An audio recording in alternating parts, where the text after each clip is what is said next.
Like the Boy Scouts of Hell. Just really, really frightening stuff. Right in the middle of 1993, the X-Files debuted, and it was a hit right away. The pilot was very.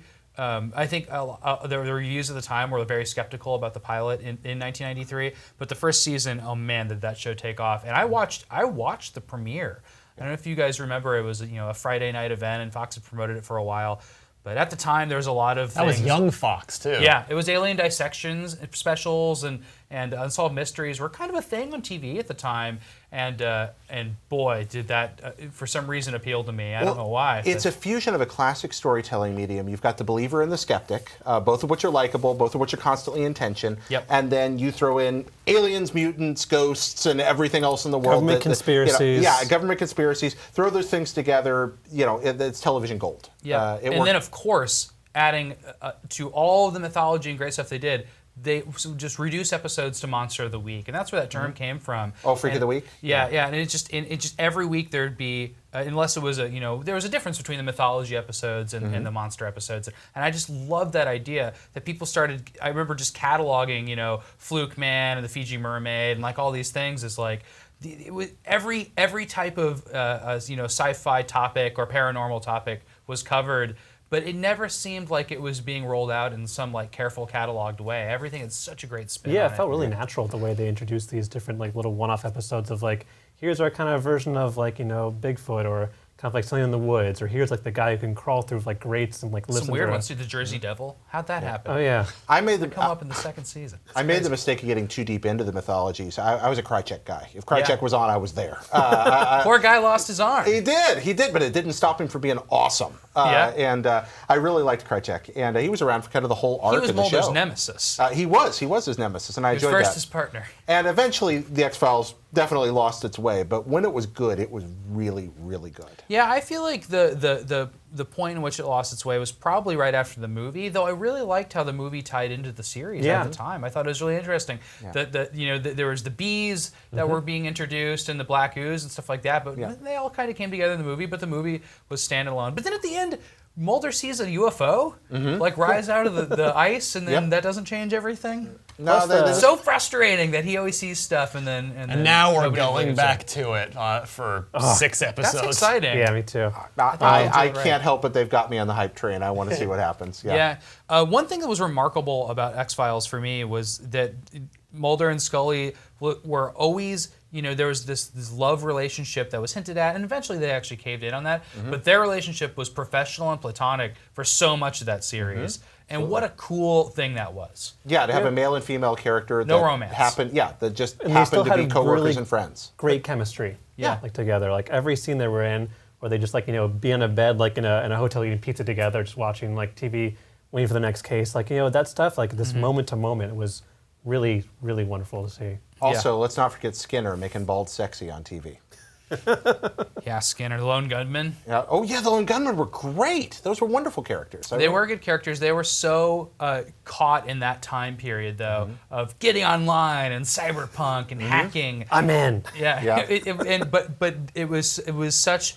Like it did seem cheesy at the time too. Like it was kind of a parody of Well, that's what I liked about them actually. I felt like the X-Files did well when it went dark and serious, but I also felt like it did well when it remembered that it was harkening back to the Outer Limits, for example. And a little bit of schlock is good on a show about evil monsters from outer space every now and then. Yeah. Do you have a favorite episode? Yeah, I have so many favorite episodes, and I've been thinking about this a lot.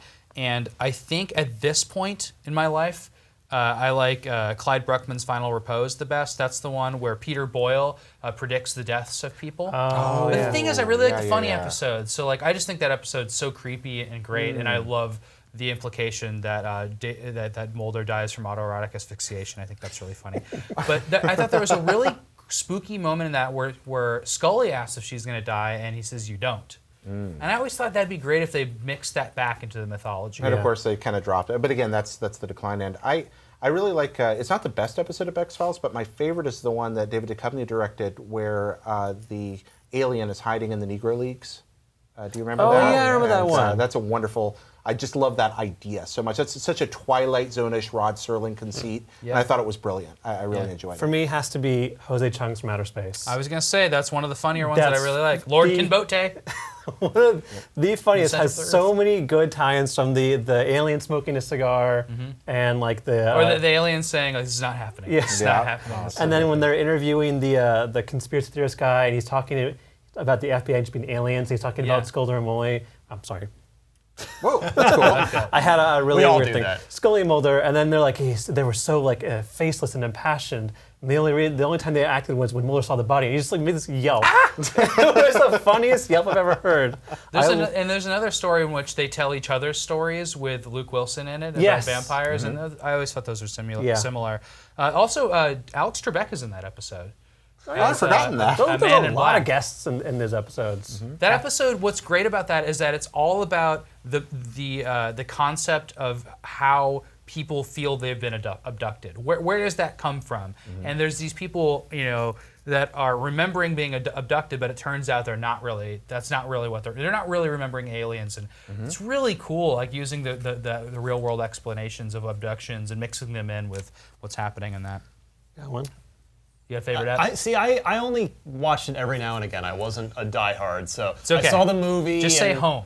That'll All right. please the audience. Home it is. That's the one with the inbred family. I don't know if you ever saw that. Oh, the Peacock episode? And the Peacock family. Oh, yeah. that's They set up a series of traps in their house, and there's a really disturbing intro. The cops parody was good too. Yeah, Oh, that was people great. always bring up that one. I probably saw that. I know I saw it live when it was on, but it's about a bug rampaging through the ghetto, right? No, it was about like this basically like this fear, like incarnate. yeah. But They would so take the everybody shape of whatever sees a was- different fear. Yeah, and it was hilarious what it would turn into for different people. Like someone right. would think about a werewolf, like, well, wait, what, you talking about a werewolf? And then you get attacked by a werewolf. Yeah. I just love that because I hated Cops so much. Not the profession, but the show. Yes. And I hated that show, and so seeing it just kind of savaged by its own network, I enjoyed immensely. That's true. It was on their own Yeah. network. There's a Simpsons crossover too. Absolutely. Mulder and Scully exist canonically in the Simpsons universe. Yeah. We can't go to the end of this discussion without discussing Humbug, which I think would also come up for one of my favorite episodes. This is an episode in which circus performers become, one of them is implicated in a crime. It's not him, but they have to go through and figure out who's doing a crime in a circus camp, in a freaks camp, as they call it in the show. It's so fantastic, and it features real life freaks and geeks. And some of them are just great. And then, of course, the Fiji mermaid turns out to be the killer. Oh, spoilers. Spoiler alert. But what is the Fiji mermaid? That's what the spoiler Oh, is. okay. There we go.